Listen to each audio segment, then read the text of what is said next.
Tom, what are you showing here at CES? We are combining the best in smart home for life safety products, smoke and CO, with the best in wireless networking and Wi-Fi mesh. We've taken the two, we've put them into one product that's good for the consumer.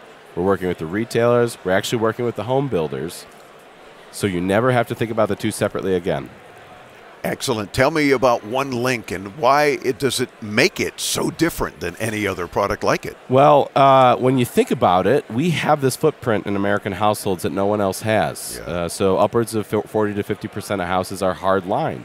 And all these smoke alarms are connected by that hardwire. And you have a lot of Wi-Fi mesh products that are coming out. I can name my competitors, but I prefer not. But how they work is basically you have multiple access points. They communicate with one another through something called backhaul, wireless backhaul. Our product communicates via a wired backhaul. And why does wired backhaul matter?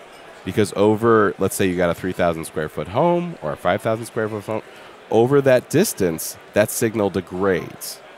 But through our power line communication and how our smoke alarms are connected, that signal does not degrade, which gives the user overall better quality of service, faster Wi-Fi, better security. For more, firstalert.com.